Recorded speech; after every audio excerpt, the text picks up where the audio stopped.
तो आज हम लोग स्टार्ट करने वाले हैं ट्रायंगल पार्ट 3, यानी ट्रायंगल का ये थर्ड लेक्चर है। थोड़ा सा म्यूट कर लीजिएगा जिसका भी आवाज आ रहा है।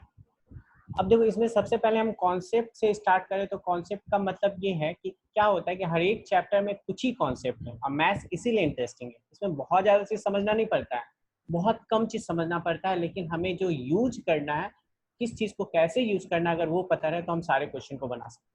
ठीक है, तो हम यहाँ पे जो भी कॉन्सेप्ट बताएंगे उस कॉन्सेप्ट से आपका पहला एक्सरसाइज एकदम आराम से बनेगा। इनफैक्ट कुछ ऐसा भी कॉन्सेप्ट है जो आगे भी इम्प्लीमेंट होगा, तो बहुत अच्छे से समझिएगा इस बात को। ठीक है, तो सबसे पहला कॉन्सेप्ट जो है, जो हम लोग अभी तक पढ़ते हैं, उसी को हम थोड़ा रिकॉल करवा रहे हैं कि अगर आपके पास एक ट्रायंगल है, अगर आपके पास एक ट्रायंगल है और उस ट्रायंगल में दिया हुआ है कि डी पैरेलल किसके हैं, बीसी के, यानी डी पैरेलल बीसी, ये क्या है, गिवन कंडीशन होगा। ये क्या होगा, गिवन कंडीशन। तो अगर ऐसा दिया हुआ है तो आप एक थ्योरम जानते हैं, जिस थ्योरम के अकॉर्डिंग आपको जो कंक्लूजन मिलता है, वो कंक्लूजन क्या मिलता है, वो कंक्लूजन मिलता है कि जब भी ऐसा AD by DB is equal to AE by EC, है ना।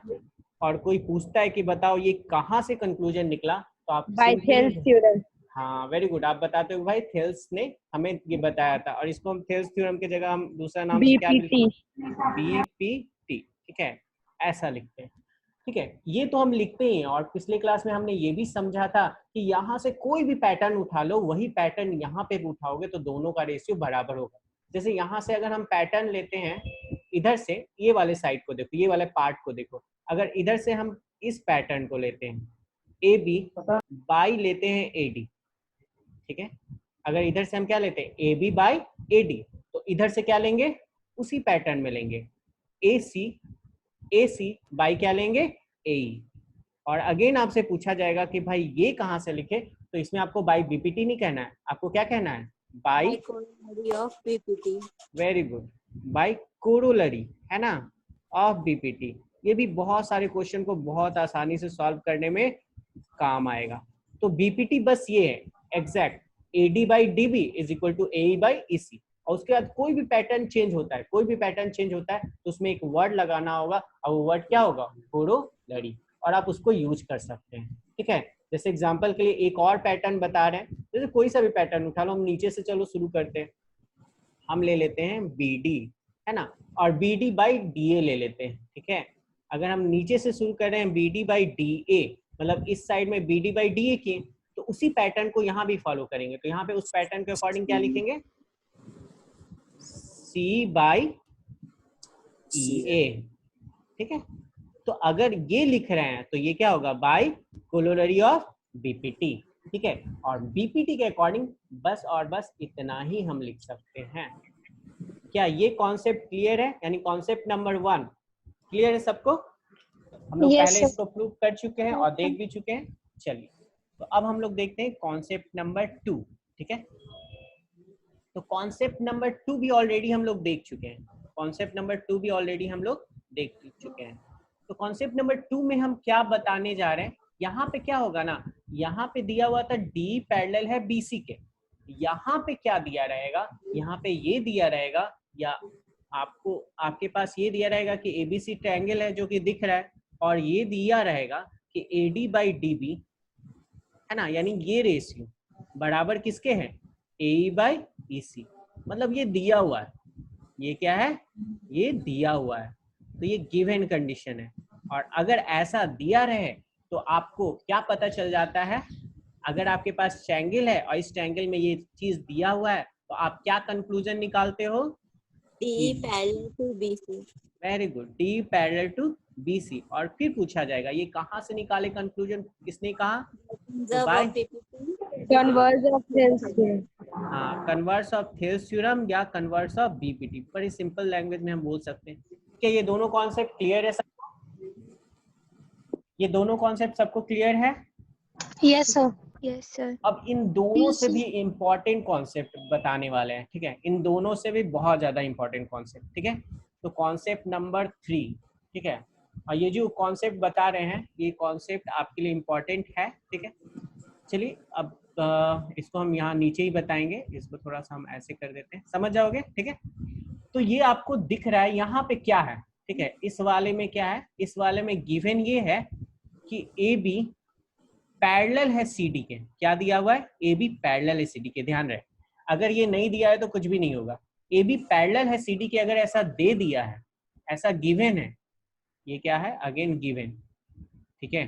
अगर ये दिया हुआ है तो आपको दो एंगल के बारे में फिलहाल पता रहना जरूरी है इस चैप्टर में, और हमको पता है कि सबको पता होगा, एंगल 1 और एंगल 2। तो अगर ये दिया है तो हम बड़े प्यार से लिखते हैं angle 1 is equal to angle 2, और लोग पूछते हैं कि ऐसा कैसे लिख रहे हैं, तो हम बता देते हैं, क्या बताते हैं, कॉरस्पॉन्डिंग एंगल, है ना। तो कॉरस्पॉन्डिंग एंगल कब इक्वल होता है, जब लाइंस पैरेलल होता है। बहुत इंपॉर्टेंट पॉइंट बोल रहे हैं, है ना।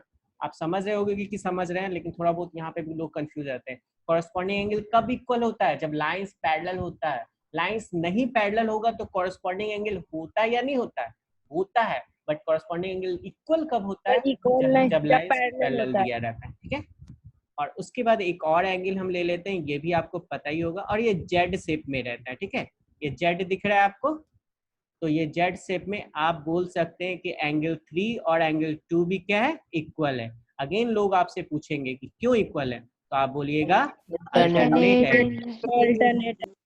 अल्टरनेट इंटीरियर एंगल्स पूरा बोल सकते हो, लेकिन अल्टरनेट एंगल्स भी लिखोगे तो काम हो जाएगा। और हम लोग इंटीरियर वाला ही देखते हैं, एक्सटीरियर वाला का उतना जरूरत नहीं पड़ता है। तो एक ही चीज समझते हैं। तो ये दोनों एंगल इतना इंपॉर्टेंट है कि कुछ पूछो मत, ठीक है। तो ये तो हो गया कॉन्सेप्ट नंबर 3। अब बात करते हैं कॉन्सेप्ट नंबर 4 की, है ना। ये चारों कॉन्सेप्ट अगर समझ गए ना तो आधा काम मेरा हो गया। वैसे हम आपको रिपीट करवा करवा के समझा ही देंगे, ऐसा तो नहीं है कि आप नहीं समझ पाओगे, बट थोड़ा सा है कि रेगुलर रहना पड़ेगा, ठीक है। चलिए देखिए, अब कॉन्सेप्ट नंबर 4, यहाँ पे पैरेलल लाइन था इसलिए कॉरस्पॉन्डिंग एंगल इक्वल हुआ। यहाँ पे कुछ अलग है, जस्ट इसका उल्टा है, समझ लो। एंगल 1 और एंगल 2, है ना। यहाँ पे दिया हुआ है कि एंगल 1 और एंगल 2 क्या है, बराबर है, ये दिया हुआ है, ठीक है। यहाँ पे दो पॉइंट हम डिस्कस करेंगे, एंगल 1 और एंगल 2 बराबर दिया हुआ है ना। तो ये क्या है, गिवन है। और ऐसा अगर दिया हुआ है तो यहाँ से कंक्लूजन जो निकलता है वो क्या निकलता है कि अगर आपसे कोई पूछे भाई एंगल 1 और एंगल 2 ये कौन सा एंगल है, इसका नाम क्या है, तो आप बोलते हो ये कॉरस्पॉन्डिंग एंगल है।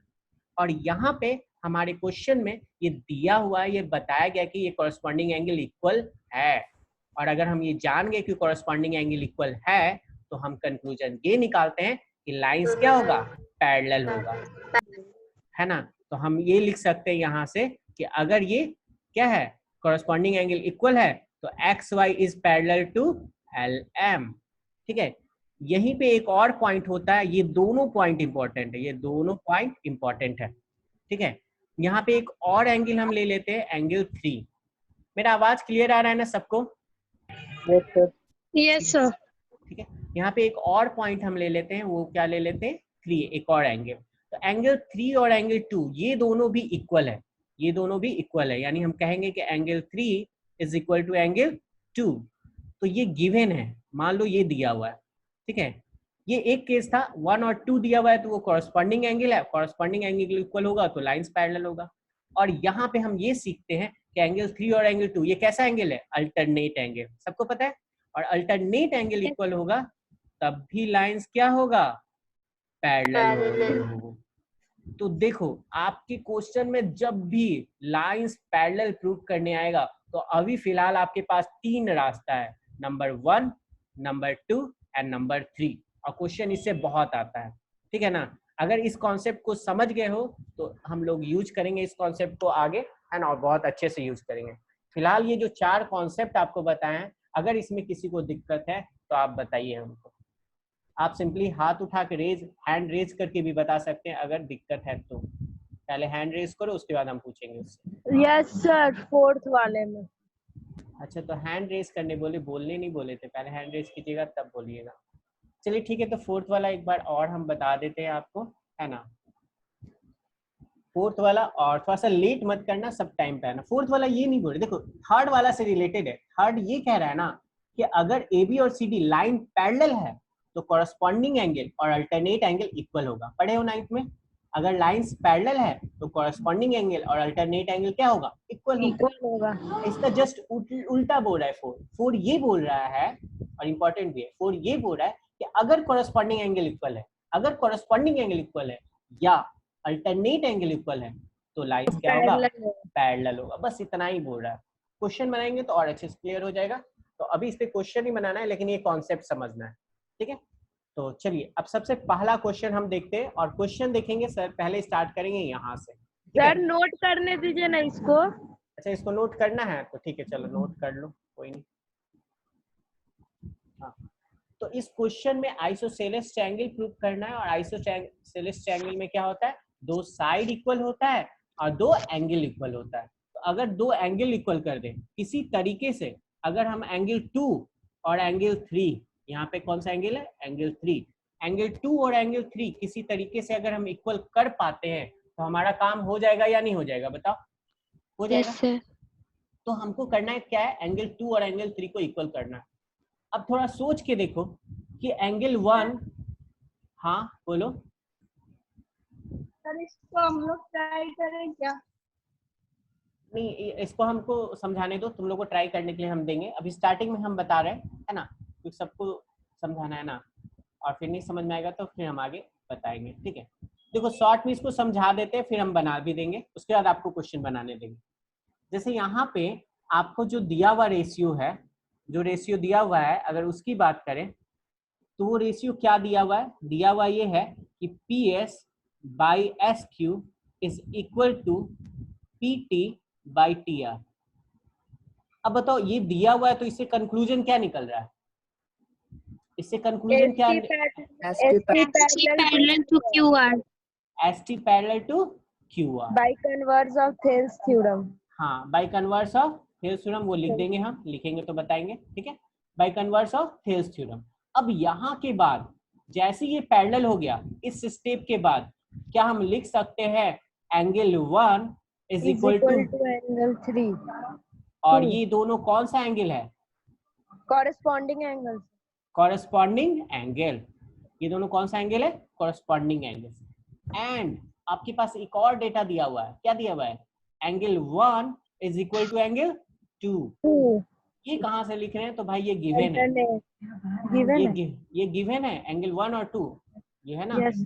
ये एंगल 1 है और ये एंगल 2 है। तो एंगल 1 और 2 क्या है, गिवन दिया हुआ है। तो बताओ इन दोनों से कंक्लूजन क्या निकलता है, angle 3 is equal to angle 2। Angle 3 is equal to angle 2। और जहां हम पता कर लिए कि एंगल 3 और एंगल 2 बराबर है, इस ट्रायंगल को हम क्या कह सकते हैं, तो हम कह सकते हैं कि पी क्यू आर जो है, ट्रायंगल पी क्यू आर, वो कौन सा ट्रायंगल होगा, आइसोस्केलस ट्रायंगल। बताओ इसको प्रूव करने में कोई दिक्कत नहीं, दिक्कत है, No, sir. अब करना क्या है, बस कैसे लिखना है ये चीज हम बता देते, फिर नेक्स्ट टाइम आप लोग बड़े ही आसानी से कर सकते हैं काम। तो इसको हम मिटा रहे हैं, और लिखना कैसे है वो समझ लो, ठीक है, क्योंकि बहुत लोगों को लिखने में भी थोड़ा प्रॉब्लम होता है। तो लिखना कैसे, तो स्टार्ट करते हैं। देखो जब इस टाइप का क्वेश्चन हो ना, तो गिवन वगैरह वैसा कुछ खास नहीं है कि लिखने की जरूरत है। गिवन वगैरह तब लिखना ज्यादा जरूरी रहता है जब थ्योरम हो, है ना। वैसे चाहो तो इसको भी लिख सकते हो, गिवन वगैरह से स्टार्ट कर सकते हो, ठीक है। तो स्टार्ट कर देते हैं, वैसे कोई बहुत ज्यादा कंपलसरी नहीं है। तो गिवन में क्या लिखोगे, जो दिया हुआ है ना, और दिया हुआ क्या है, दिया हुआ है, क्या दिया हुआ है कि P S by S Q is equal to P T by T R, है ना। एंड सिंप्लीफाई करने के लिए हम इसको क्या लिख देते हैं, ये जो है इसको एंगल 1 बोल देते हैं और इसको क्या बोल देते हैं, एंगल 2। एंड हम लिख देते हैं angle 1 is equal to angle 2। अगर कोई पूछे कि ये कहाँ से लिख रहे हैं, तो ये दिया हुआ है। इसके बाद नेक्स्ट स्टेटमेंट जो हम लोग लिखते हैं वो क्या लिखते हैं, टू प्रूव। नेक्स्ट स्टेटमेंट हम लोग क्या लिखते हैं, टू प्रूव लिखते हैं, ठीक है। अब टू प्रूव में हमें क्या करना है, हमें प्रूव करना है कि P Q R is an isosceles triangle, is an isosceles triangle, ये प्रूव करना है। अब प्रूव करने के लिए यहाँ कंस्ट्रक्शन का कोई जरूरत नहीं है, तो डायरेक्ट हम क्या लिखेंगे, डायरेक्ट हम प्रूफ लिखेंगे। और प्रूफ बहुत ही आसानी से कर सकते हैं, है ना। तो आसानी से कैसे करेंगे, पहले लिखेंगे इन ट्रायंगल। कौन सा ट्रायंगल, ट्रायंगल है हमारे पास, सॉरी ट्रायंगल का नाम क्या है, पी क्यू आर। तो इस ट्रायंगल में P S by S Q is equal to क्या दिया हुआ है, P T by T R. तो इस कारण से हम लिख सकते हैं, है ना। ये पूछा जाएगा कि ये कैसे लिख रहे हो, तो बताना होगा गिवन। तो ये अगर इक्वल है तो देयरफॉर हम लिखेंगे, क्या लिख सकते हैं कि S T is parallel to Q R. यहाँ पे पूछा जाएगा क्यों ऐसा लिख रहे हो, तो लिखेंगे बाय कन्वर्स ऑफ बीपीटी। ठीक है। उसके बाद देखिए इतना स्टेप होने के बाद अब ये पैरेलल है, तो ये जब पैरेलल होगा तो देयरफॉर लिखा जा सकता है एंगल 1, ठीक है, एंगल 1 इज इक्वल टू क्या लिखा जा सकता है, एंगल 3 लिखा जा सकता है ना। Angle 1 is equal to angle 3। अब यहाँ पे भी बताना होगा कैसे, तो भाई कॉरस्पॉन्डिंग एंगल्स, है ना। ये दोनों कौन सा एंगल है, कॉरस्पॉन्डिंग एंगल्स। ये हो गया 1, और उसके बाद हम लिखेंगे ऑल्सो हमारे पास है angle 1 is equal to angle 2। तो ये किसने बताया, तो किसी ने बताया नहीं, ये क्वेश्चन में दिया हुआ था। तो गिवन यानी ये हो गया 2। तो फ्रॉम 1 एंड 2, फ्रॉम 1 एंड 2 हम क्या लिख सकते हैं, angle 2 is equal to angle 3। और एंगल 2 और एंगल 3 इक्वल है, तो देयरफॉर क्या होगा, अपोजिट साइड्स भी इक्वल होगा। एंगल 2 और एंगल 3 इक्वल है, तो क्या होगा, 2 के अपोजिट क्या है, पी क्यू, और पी 3 के अपोजिट क्या है, पी आर। तो P Q is equal to P R, है ना। और फाइनली हम लिखेंगे हेंस, आपका प्रूफ हो गया, P Q R is an isosceles triangle. ठीक है, तो समझ में आया सबको। अगर ये दिया हुआ है, इस ट्रायंगल में दिया हुआ है कि D पैरेलल टू BC, तो इससे कंक्लूजन ये निकलता है कि AD by DB is equal to AE by EC। अगर कोई पूछेगा ये कहां से, तो अगेन बताइएगा क्या, BPT। और सबका वैल्यू दिया हुआ है, AD का वैल्यू कितना दिया है 1.5, तो AD की जगह पे लिख दिए 1.5। BD का वैल्यू कितना दिया हुआ है 3, तो BD की जगह पे लिख दिए 3। AE का वैल्यू कितना दिया हुआ है 1, तो AE की जगह पे लिख दिए 1। और EC का वैल्यू निकालना है, तो बस अब इसको सॉल्व कर देंगे। तो सॉल्व करने के लिए EC का वैल्यू निकालना है, तो EC उधर चला जाएगा, या यहाँ से ये पॉइंट हटाएंगे तो ये 0 आ जाएगा, इतना सबको पता होगा। और 15 के टेबल में 30 कितने टाइम्स आता है, 30 आता है 2 टाइम्स। तो क्रॉस मल्टीप्लीकेशन के बाद EC इक्वल टू आपका आ जाएगा आंसर 2 सेंटीमीटर। करेक्ट, समझ में आ गया होगा सबको। चलिए अब आपको क्या करना है, अगेन इस बार 1 ही मिनट देंगे, ठीक है। आपको इस बार सेकंड क्वेश्चन बनाना है, और सेकंड क्वेश्चन का टाइम होता है स्टार्ट नाउ। सेकंड क्वेश्चन बनाइए, और ऑप्शन हम यहाँ पे लिख देते हैं। ऑप्शन आपको बताना है कि कौन सा ऑप्शन सही है। हो गया सर। हो गया, क्या बात है, हो गया सर। सर दोनों साथ हो गया। अच्छा ठीक है, थोड़ा देर के लिए 2 मिनट म्यूट कर लो, हम ऑप्शन लिखते हैं, उसके बाद आपको पोल करके बताना, ठीक है, वैसे ही बताना, तो सबका हमको पता चल जाता है, ठीक है।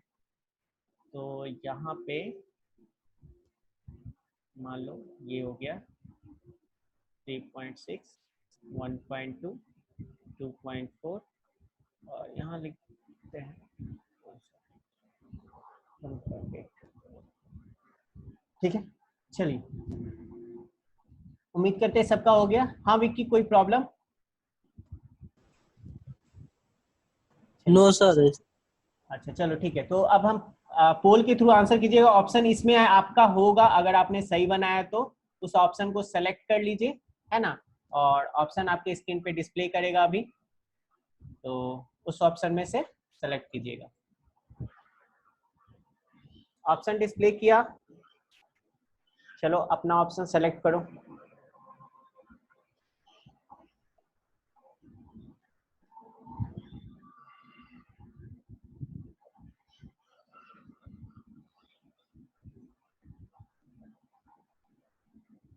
वेरी गुड, क्या बात है। अच्छा चलिए तो रिजल्ट शेयर किया जाए, टाइम अप हो गया, ठीक है। अब रिजल्ट शेयर करते हैं, कितने लोगों ने क्या क्या आंसर किया है। तो ये देखिए, आप लोग भी देख लीजिए, ये रहा रिजल्ट। तो मैक्सिमम लोगों ने 21 आंसर किया है। कुछ ऐसे लोग हैं, 2 स्टूडेंट जिन्होंने ए आंसर किया है। उम्मीद करते हैं उन लोगों को थोड़ा सा कंफ्यूजन हो गया होगा, है ना।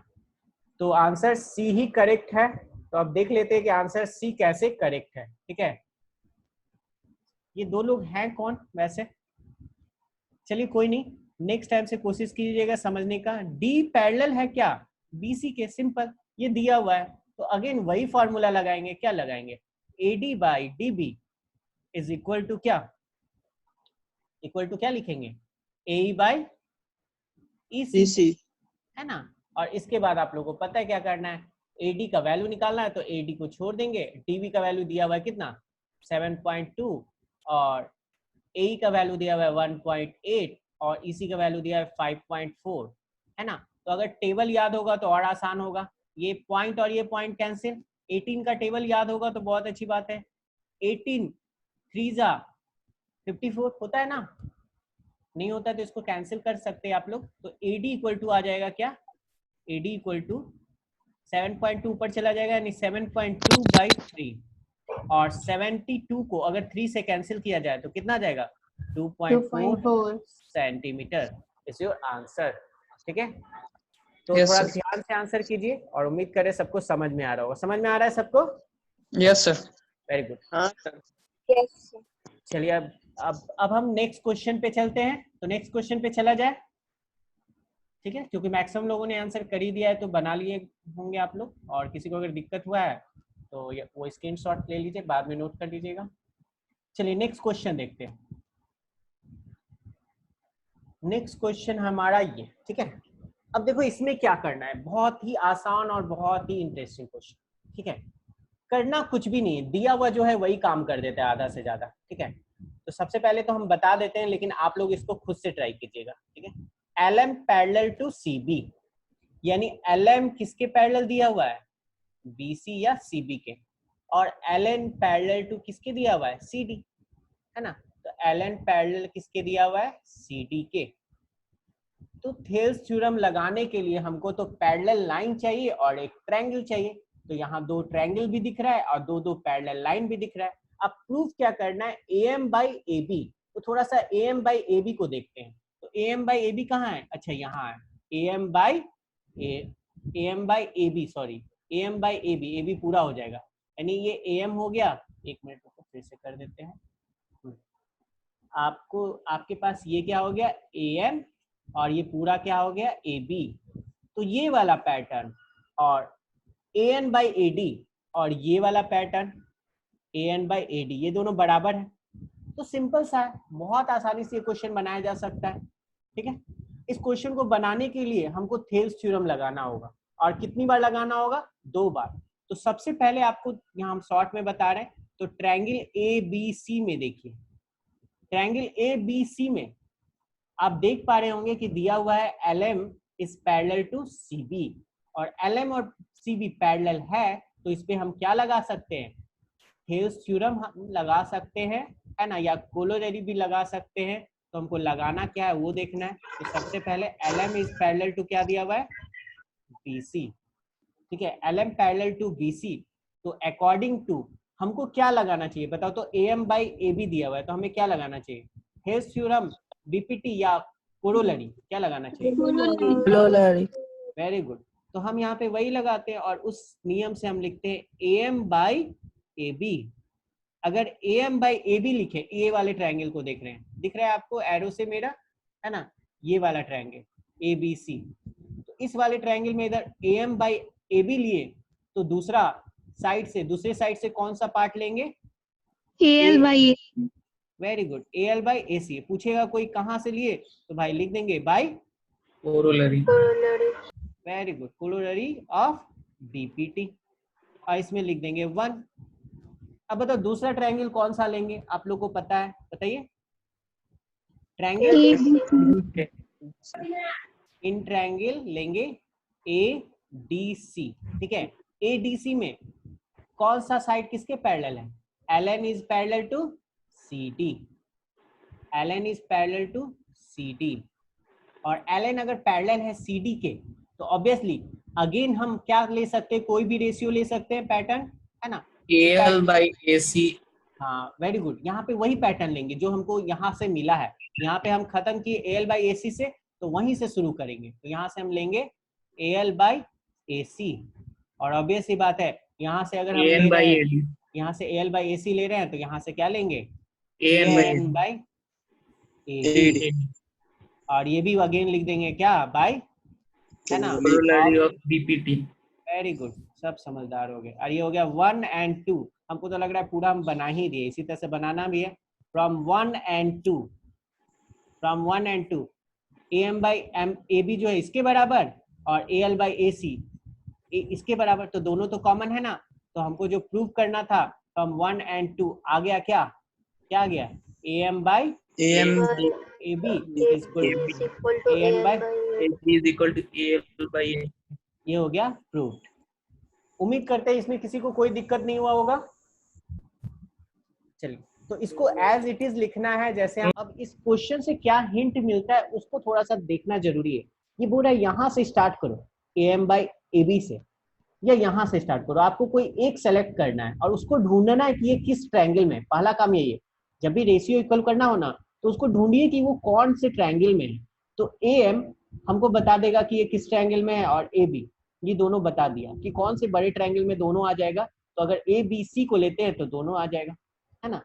तो वही बात है, वो ट्रायंगल मिल गया तो वहां से स्टार्ट करो, और खत्म कहाँ करना है वो दूसरा वाला रेशियो बता देगा, समझ में आया। तो खत्म कहाँ करना है, AN और बाई AD जिस ट्रायंगल में है, तो AN और AD से बना हुआ ट्रायंगल अगर ढूंढोगे तो ADC मिल जाएगा। तो नेक्स्ट क्वेश्चन देखते हैं, वो थोड़ा ज्यादा इंटरेस्टिंग है, और इसका देखते हैं कि कितने लोग सॉल्यूशन कर पाते हो। ये थोड़ा सा जिगजैग वे में, ठीक है।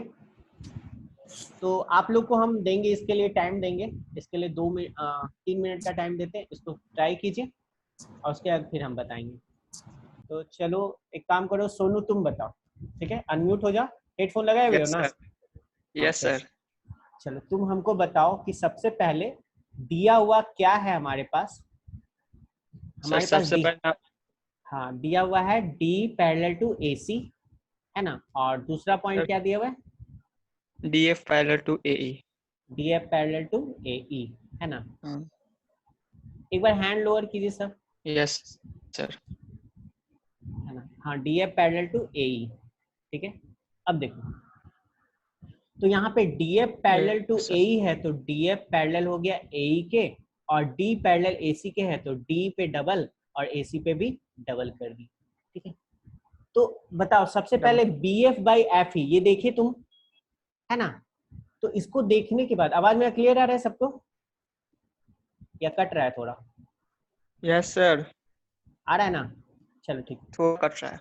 अच्छा चलो कोई बात नहीं। हाँ। देखो तो ये बताओ कि हाँ BF बाई FE जब देखे तो कौन सा ट्रायंगल आपको दिखा, BF और FE कौन सा ट्रायंगल, ऐसा ट्रायंगल कि BF भी आ जाए और FE भी आ जाए। Triangle A. हाँ Triangle ABE. वेरी गुड, तो in triangle Sir, in triangle ABE. तो यहाँ से हमको पता चल गया कौन सा ट्रायंगल लेना है। अच्छा इस ट्रायंगल को लेना तो है, ये पता चल गया, लेकिन इस ट्रायंगल में हमको क्या चाहिए, पैरेलल लाइन चाहिए। तो इस ट्रायंगल में कौन सा पैरेलल लाइन तुमको मिला बताओ, इस ट्रायंगल में मतलब ABE लिए ना, तो कौन सा पैरेलल है? Sir, DE parallel to AE. D parallel to, Sir, DF parallel to AE. हाँ very good, DF Sir, DF parallel to AE. Very good, DF parallel to AE। अब ये कहाँ से लिखे, तो ये बोल दिए कि गिवन है ना। और ये Yes, सिर्फ sir. हमको बस ये वाले से पता चल रहा है, ध्यान दो, इसी वाले से हमको पता चल रहा है, और इसके बाद हम इसका काम करेंगे, दूसरा काम तो बाद में करेंगे। तो इतना करने के बाद अब थेल्स थ्योरम या BPT लगाए तो BF बाई FE क्या लिखे होगे बताओ, BF बाई FE क्या लिखे सोनू? Sir, BD. Sir, BD by DA. Very good. अच्छा ये कैसे लिखे, क्यों लिखे, किस नियम से? By By Thales theorem. Thales theorem या BPT, है ना। Thales theorem. अच्छा कुछ भी, दोनों बराबर है, ठीक है। चलो अब ये तो पता चल गया एक ट्रायंगल, अब ये वाला हमको बताएगा क्या, दूसरा ट्रायंगल। तो ढूंढते हैं बाय ईसी को, इसको ढूंढते हैं। तो बी देख रहे हैं तो बीई ये हो गया और ईसी ये हो गया। अब बताओ बी और ईसी को मिला दिया जाए तो कौन सा ट्रायंगल मिल रहा है? कौन सा ट्रायंगल मिल रहा है? एबीसी। ABC। तो बस इन ट्रायंगल हम क्या ले लेंगे? एबीसी। तो क्वेश्चन में ये सॉल्यूशन छिपा रहता है, बस क्वेश्चन को ध्यान से देखना है। तो एबीसी में अब ढूंढेंगे कि क्या पैरेलल है। तो एबीसी में एसी साइड देखो, एसी साइड के पैरेलल तुमको दिख ही जाएगा। कौन पैरेलल है? एसी के पैरेलल कौन है? डी। तो डी DE। पैरेलल क्या हो गया? एसी के पैरेलल हो गया। अब ये पूछेगा कि कैसे लिख रहे हो, तो बता देना कि दिया हुआ है इसलिए लिख रहे हैं, है ना। और ये इक्वेशन नंबर 1 हो गया हमारा। अब बताओ ये जब पैरेलल हो गया तो यहाँ पे अगेन हम क्या लगा सकते हैं? Thales theorem. और क्या लिखेंगे? क्या लिखेंगे? अगेन स्टार्ट यहीं से करना है क्योंकि ये तुमको बता ही दिया। यहाँ से स्टार्ट करो या ये जहां खत्म हुआ वहां से स्टार्ट करो, बात बराबर है। तो बी बाई ईसी से स्टार्ट करते हैं। तो बी बाई ईसी, है ना। बी बाई ईसी अगर लिखते इधर से बी बाई ईसी तो इधर से क्या लिखेंगे? B D by D A. क्या लिखेंगे? B D by DA। D A. Again पूछेगा कैसे BD by लिखेंगे, DA। तो क्या बोलोगे? By B B. Thales theorem। ये हो गया सेकंड नंबर। अब फ्रॉम फर्स्ट एंड सेकंड देखते हैं कुछ ना कुछ तो कॉमन होगा ही, और आपको पता है क्या कॉमन होगा, है ना। यहाँ भी B D by D A, यहाँ भी B D by D A. तो भाई ये दोनों बराबर तो ये दोनों भी बराबर, है ना। तो हम क्या लिखेंगे? हम लिखेंगे कि B F by F E is equal to B E by E C. और ये हो गया हमारा प्रूव्ड। यही करना था प्रूफ, और ये हो गया प्रूव्ड। यही हो गया सब। Yes sir। तो जितने लोग नहीं कर पाए थे वो थोड़ा नोट कर लेंगे, है ना।